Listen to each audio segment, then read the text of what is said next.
Hello everybody. So you want to play Grand Tactician Civil War campaign. Here's what you need to know. The campaign is broken down into 5 different starting scenarios. You can play as either the United States or the Confederate States. Choose from 5 different starting scenarios in the campaign options. You have the spring of 1861. It's probably the most open-ended. The Lincoln administration has not even been inaugurated, and Buchanan still starts as the president. This gives you the most open-ended game where on either side you have the most opportunity to build the armies the way you want, and even maybe you are the Confederates, maybe take Kentucky or Missouri early in the war. You have a little bit more opportunity to do that than the summer 1861 campaign. Again, a decent start date. There's a little bit more established armies. Lincoln is now the president. The army sizes have increased. We're getting ready for the first battle of Bull Run. So it's still a lot more opportunity and wiggle room to change history. You're not confined to the starting circumstances as much. And then the spring 1862 game, probably the best start for the AI in terms of they have, depending on what side you are, you have a large army to work off. So the AI isn't tasked with building competent and rational armies. There's already one ready-made for them that they can add to and adjust as the AI sees fit. And as the player, you get to deal with the cards that are dealt to you. So if you are the Confederates, you have a starting manpower of 127. So you have to build and adjust to that starting situation. You can't try to rush to rush to take the West. Now you're kind of confined to what has already happened in history. The 1863 campaign sees the Confederate States at their high water mark. Probably a little bit more challenging for the Confederates, but some victories after the Battle of Chancellorsville, like a invasion into the north, a successful invasion into the north, as opposed to the historical outcome as the CSA could turn the tides of victory. Now the blockade from the Union is in full force.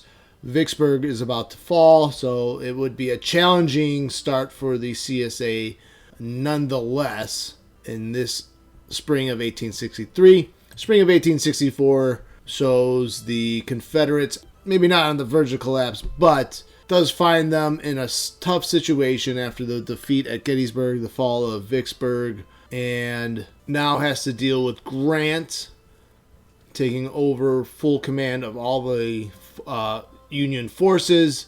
You have Sherman near Atlanta about to start his march to the sea, and this would probably pose the most challenge for the Confederate States in this scenario. Also in the campaign start screen, you can change the AI difficulty settings. There are 2 different settings. You can change the cheat bonus the AI gets or receives, and it would affect things like increasing the pool of volunteers the AI has, and also increase the AI morale and experience. Now the difficulty level is more of an aggressiveness setting, and there's different tiers: easy, very easy, mediocre, hard, and very hard. The aggressiveness increases the chance of the AI using offensive invasions more likely or not, depending on the setting.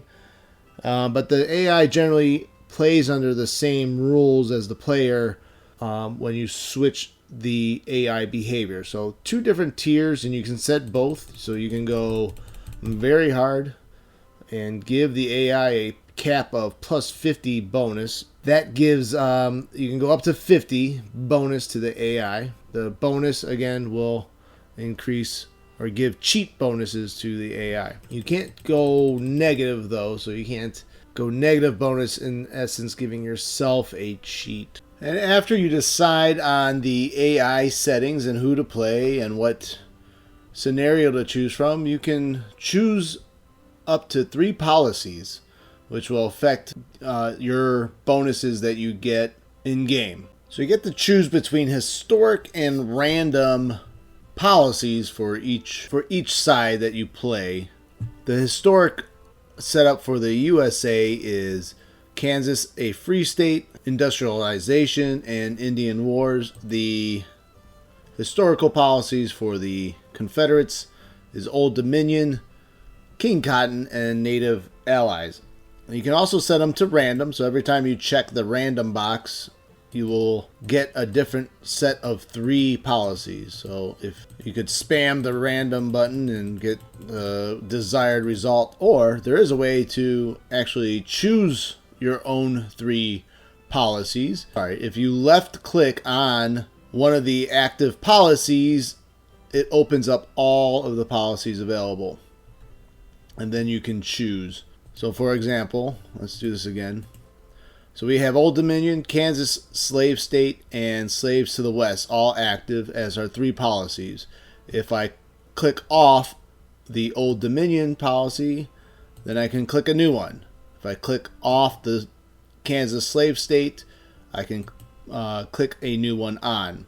So that would be one way to pick and choose your own policies that you wanted to play with. So you're not just restricted to historic or random, you can actually choose your own policies. And policies themselves probably deserve an in-depth video in their own right. If you like this video so far and are interested in more tutorial content for Grand Tactician Civil War, please like that like button, leave a comment about anything that you'd like to see, maybe something that you'd like to see covered in depth on Grand Tactician. I definitely plan on doing more Grand Tactician informational videos. And one other note about saved games, which I stumbled upon. So be careful. At one of my save games, I thought I had lost, but your save games go to the specific scenario. So if you have a game under Spring 1861, they will load up under that scenario. If you had a separate game under Spring of 1862, they will load up under that scenario. The first time I tried to load a different save game file, I thought it was gone, but no worries, that is there. The continue scenario button will go to the most recent save game. So again, if you have multiple games started in different scenarios, the save game file will be under that specific scenario setting. Alright, and this is the conclusion of this tutorial on how to start a Grand Tactician Civil War campaign. Till the next one, thank you.